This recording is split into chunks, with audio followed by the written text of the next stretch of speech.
Okay, we're back here.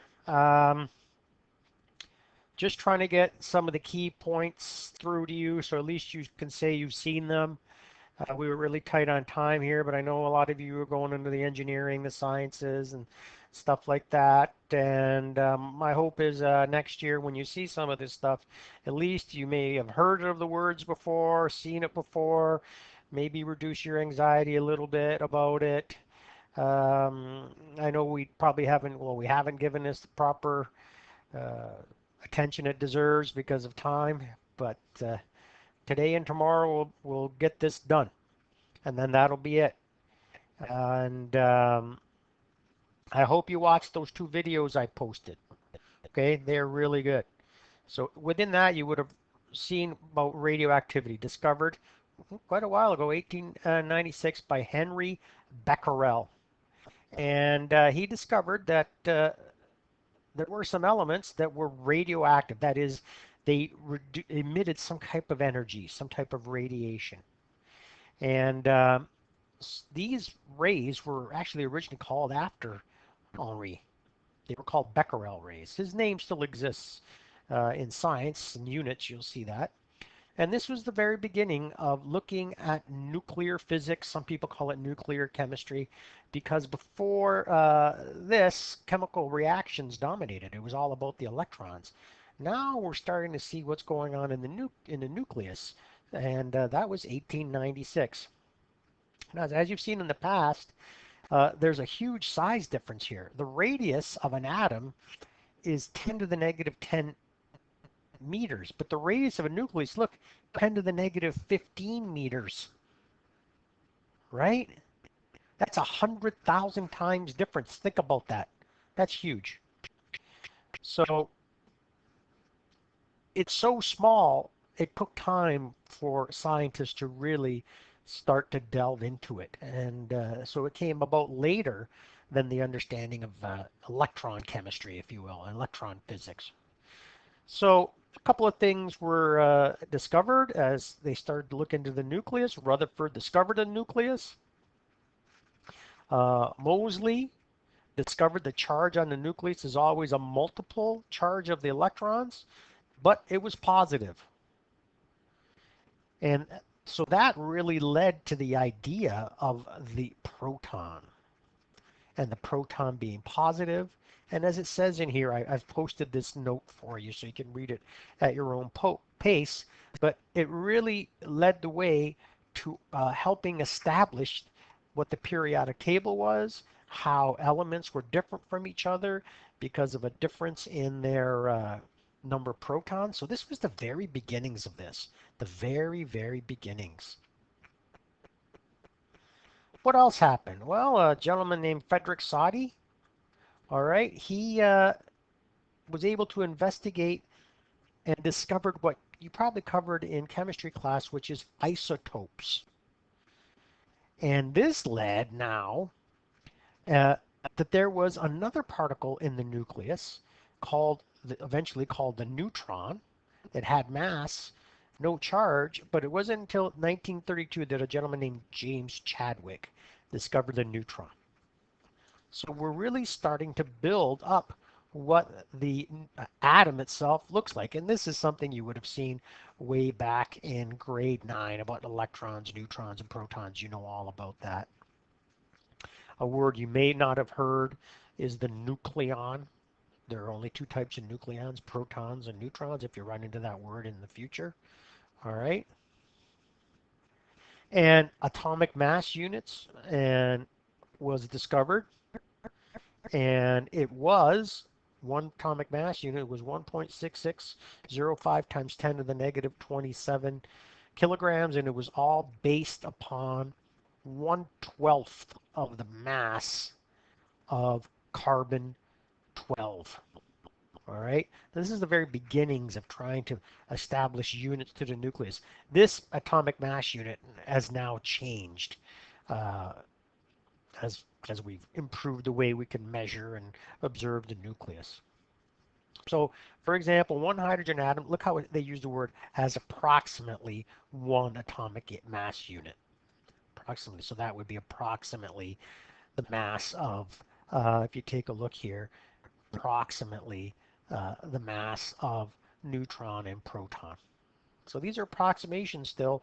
They're still really starting to look at this in greater detail. Just the beginnings of this. Now we're, 2020, a lot of this stuff has been refined. So as you probably learned in chemistry and way back in grade 10 science, if you took it with me, we're starting to see that there are isotopes, so different atoms of the same element that have the same number of protons but different number of neutrons.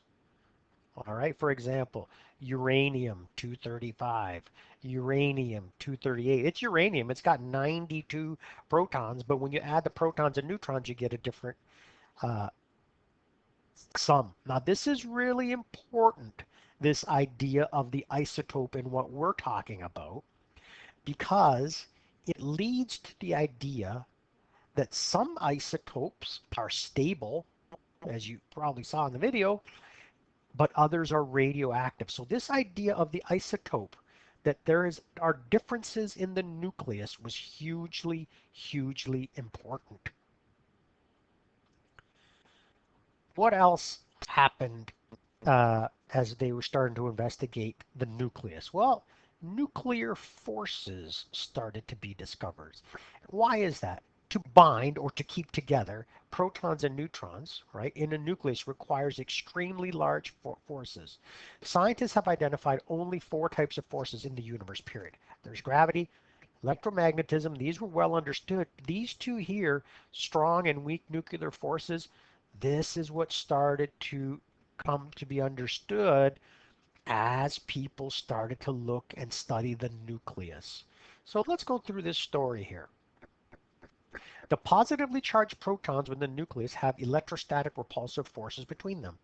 So what it's saying? It's saying you got all these positively charged protons in a nucleus, but they're all still together while they're being repelled by their electric repulsion. How is that possible? How can you keep them all in the nucleus, but they're all positively charged and repelling each other? All right, so this is a problem that they had to deal with. So a nucleus with a large number of protons will have large repulsive forces between them. These large electrostatic forces must be counteracted by a strong nuclear binding force.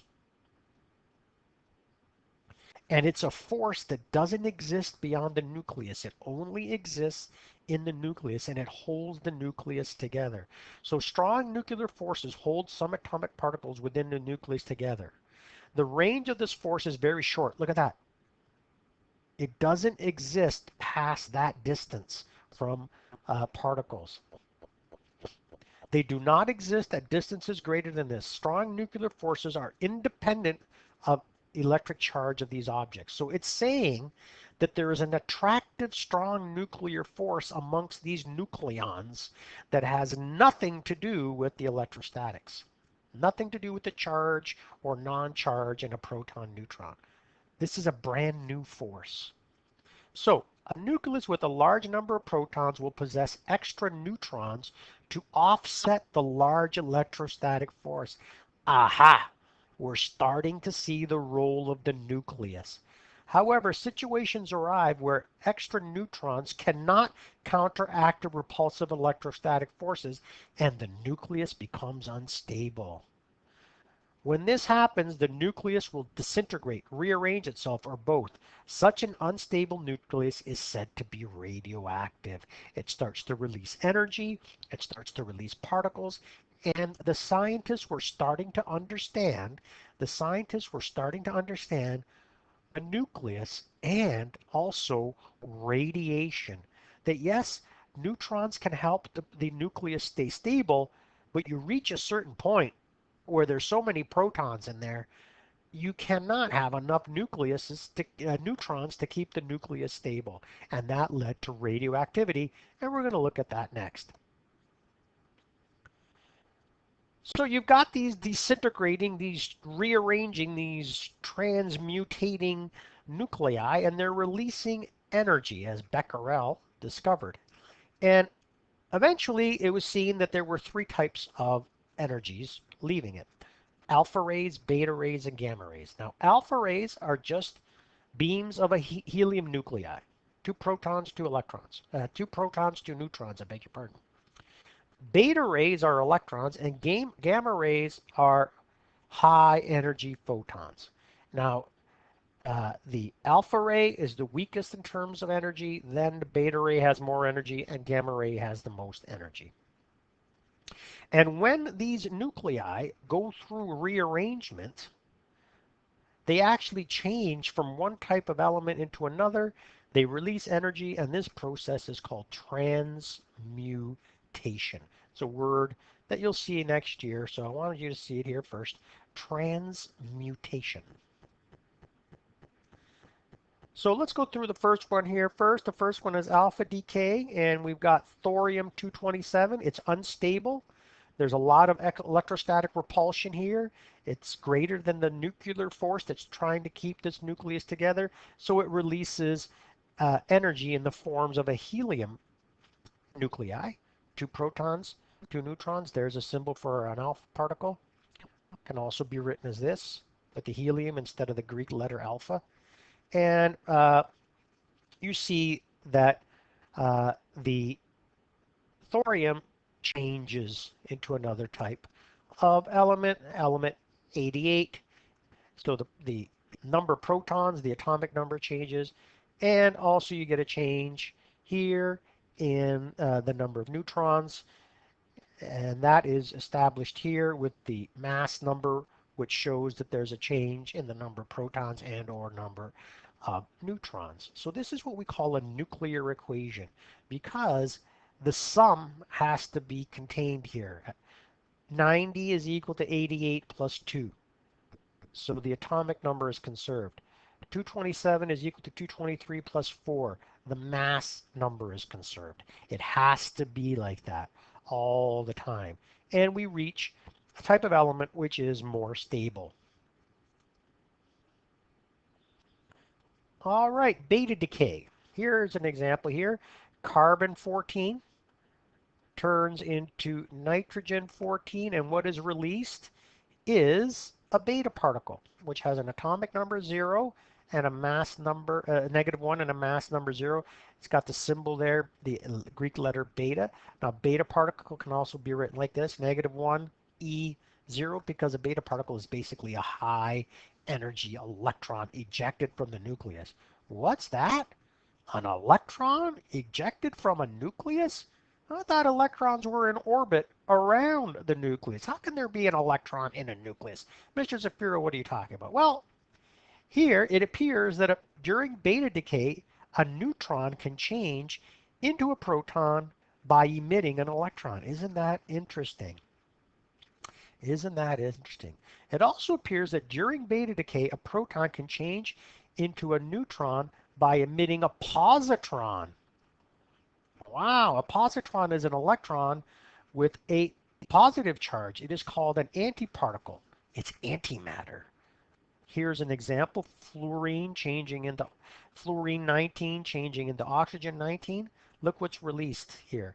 It doesn't have a -1 here. It's got a +1 there. Okay? That is the release of a positron. It's like an electron with a positive charge. It's antimatter.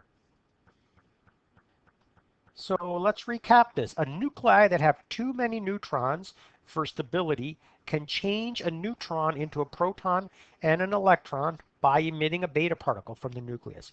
So that's one situation. Next, a nuclei that have too few neutrons for stability can change a proton into a neutron and a positron by emitting a positron, positive beta decay, from the nucleus. So these are the two situations. Just to think, if you think it's simple, that simple, it's not. Here's the next thing. When the nucleus emits a beta particle, a neutrino or antineutrino is also emitted. A neutrino and an antineutrino have 0 mass and 0 charge. They are symbolized like this: neutrino or antineutrino. You say you've never heard of them? Well, let's see when and where they were discovered here. The existence of the neutrino was predicted in 1932, 24 years before it was detected. Isn't that amazing? Okay, so not till 56. All right. Scientists were convinced such particles existed because they had to exist to account for the conservation of energy and momentum during beta decay. Neutrinos are huge for balancing out momentum of energy. So the beta particle alone is not sufficient to show a conservation of energy and momentum in these nuclear reactions.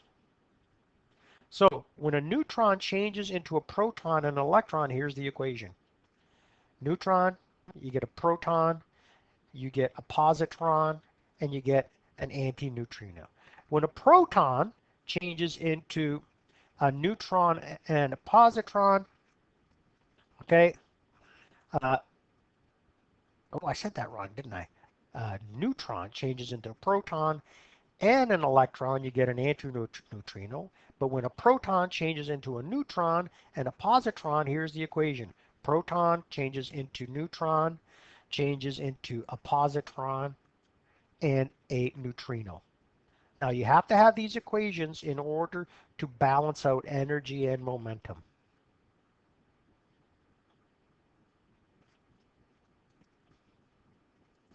So if you really want to write out the equations that we had previously, here they are right here. When you add the antineutrino and the neutrino, we see that we have equations that balance for energy and for momentum with this interesting particle that was predicted. It had to exist to make the math work, if you will, right? And then later on it was found. That happens a lot in physics. Now, a little added bonus to this is these transformations from of the neutron into a proton and an electron, and the conversion of a proton into a neutron and a positron. It required another force that didn't, well, it existed, it just hadn't been discovered yet. And this force is called the weak nuclear force, which acts, look at this word here, acts within the proton and the neutron. Now, the strong nuclear force acts within the nucleus, but the weak nuclear force acts within a proton, within a neutron, and this finally came up with the fourth and final of all the forces that we have right now. We only have those four fundamental forces: gravity, one, electromagnetism, the second one, strong nuclear force, the third one, and now the fourth one, uh, the weak nuclear force. Now, they're looking for other forces. There are scientists that have speculated that there are other types of forces out there that we just haven't seen them. They haven't been established yet. But science changes. It's not static. Changes all the time as discoveries are made. Okay, a couple of other terms I want you to be familiar with is parent nucleus and daughter nucleus. What you start out with is the parent nucleus. What you end up with is the daughter nucleus, in case you run into those terms next year. Next, gamma radiation, the third type of radiation. Unlike alpha and beta decay, gamma decay nucleus does not transmutate or change into a new element. It stays the same. Gamma decay is often associated with alpha and beta decay. All right. It appears that a nucleus may be left in an excited state after alpha and beta decay. It drops to a lower energy state by emitting a gamma ray. The nucleus can have only certain definite energies. The nuclear energies are quantized. Sound familiar? Sound familiar? Kids, you know how we learned a while ago that electrons can only exist in certain energy levels, right? And then they fall back down and release certain amounts of energy and only certain amount of energies, and that electrons can be in ground states and in excited states. The same thing is true within the nucleus. You can have the arrangement of the nucleons in excited states or in ground states. And if they fall from an excited state to a ground state, they release huge amounts of energies, the gamma ray. Now this is a little bit beyond the scope of this course, these excited states within a nucleus, but it's true. It does happen. Okay, the next thing you're probably going to run into next year is something called a radioactive decay series. And it's a way of following the decaying of a nucleus until it finally reaches stability. And it can happen through beta decay and through alpha decay. And we're just showing you an example here of a decay series. Series means like TV series, one thing after another thing after another thing. Okay, in a TV series, it's one episode after another episode after another episode. Here, a decay series, it's one alpha or beta decay after another, one decay after another. And this is just an example of what happens when you go from uranium 238 radioactive and eventually get to lead 206, which is stable. It's a stable nucleus. It will not decay. And it's just following the path here. And they make these graphs called decay series. So here we are. We start right here. Uranium, 92, atomic mass, 238. So this here represents uranium 238. What happens first? An alpha decay. And it turns into thorium 234. Thorium 234. Then it goes through beta decay, and it gets to here, and it becomes uranium 234, right? Then it goes through a bunch of beta decays. See? Boom, boom, boom. Each one of these stops is a transmutation as it goes from one type of element to the next type of element, to the next type of element, to the next type of element. Here it's polonium 84, polonium, that's the atomic number, and 218, the atomic number. So when it gets to here, it's polonium 218. Another beta decay, right? It's lead 214, and then to polonium, and then to lead, and then to polonium through these various beta and alpha decays until it finally gets to atomic number 82, lead 206. It's stable. It's done. The radiation is over.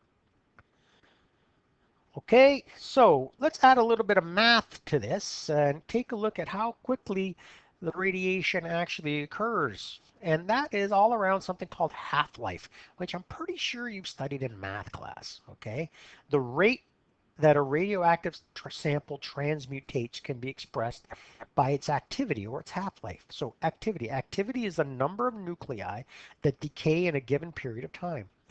The standard SI unit for activity is the becquerel. See, they finally rewarded becquerel. And a becquerel is so many decays per second. How many transmutations or probably a better way of saying that, how many alpha and beta decays occur, I guess I could have used transmutations, per second. Now, it is common to express the time in other units when solving problems. The activity of a sample of radioactive isotope is directly proportional to the number of radioactive nuclei present. So what it's saying is this: you get more decays per second if you've got more radioactive nuclei in your sample. Makes sense, right? I get more tests to mark if I got more kids in my class. There's more decays going on if there's more nuclei to decay. So it's a pretty simple, this is called a proportionality symbol. It's a pretty simple proportionality. Now, this activity, how much radiation you get, or also the number of radioactive nuclei that you have left, is graphed along the y-axis. And along the x-axis, we have time. And the activity and the number of nuclei left to decay is this graph right here. Now, they've marked off some really important points here. This point here is called T1/2. So what happens here is the activity in this amount of time, has been cut in half, or the number of radioactive nuclei that are left has been cut in half. So this amount is half of this amount. The next time is T2 half when it's been cut in half again. And 3, the third one, 3T a half, when the amount of activity has been cut in half again. So you're always cutting things in half. And that leads to this equation right here, that the number of radioactive nuclei you have remaining is equal to how many you started with times this interesting power here. It's half to the exponent n, where n is how many of these half-lives have you gone through. Because each half-life you go through means you multiply this original number by a half. So if I went through 1 half-life, I multiply this by a half. I went to 2 half-lives, it would be a half times a half. I went through 3 half-lives, this would be 3 in here. It would be the number of nuclei you had originally times a half, times a half, times a half. Half-life. It also works for activity. You could rewrite it like this, right? Original radioactive activity is there, right? A naught, how much radiation did you have originally? Okay, well, how much radiation do I have now? Well, take how much radiation you had originally and multiply it by a half to the exponent n, where n is how many half-lives you've gone through. Very important equation. I think you've seen it before in math class, so I don't want to bore too much of you, but if you're going on in your first physics class next year, you'll probably see this equation. So just think of this as how many halves am I multiplying it by? How many halves am I multiplying it by? And they did talk about it in the video. So here's an example of using that equation. It says if the activity of a radioactive sample X is 28 becquerels, and 8 hours later its activity is 18 becquerels, what is the half-life of X? So we're going to use this equation right here. Activity now is equal to activity when it started, all times this half to an n. So I put 18 becquerels now, that's how many decays per second I'm getting right now, is equal to 28 becquerels. That's how much decay it was at the beginning, 28 decays per second, equals a half times n. Then I bring the 28 under here, and I get 18 divided by 28. The becquerels cancel, is equal to 0.643, is equal to oh, the 2 got cut off. Let me see if I can fix that. Maybe I can do this. Will this work? Yay, there it is. I did it. Is equal to a half times all to the power n there. Okay. Now we got to solve for this. So you can take the logarithm of each side, or you can use ln, the natural logarithm, if you want instead. This is usually log base 10 or log base 2. This is log based, the natural, which is based on this letter, this number E. Okay. So we get log 0.643 is equal to log a half, and the n that was in the power here in the exponent comes out in front. I think you learned this in math class. Then what we do is we divide log 0.643 divided by log of a half, and we're left with n on this side. And we get 0.637. So that means we went through 0.637 half-lives, not even a whole half-life. So what is the half-life then? Well, it's equal to the time that was expired. It took 8 hours, right? It took 8 hours for this decay to change, to reduce. And how many half-lives was that? Well, it's 0.637. So that means the half-life is 13 hours. Okay, so just a little taste for you kids here. Tomorrow will be the last lesson. Okay, take care. Bye-bye.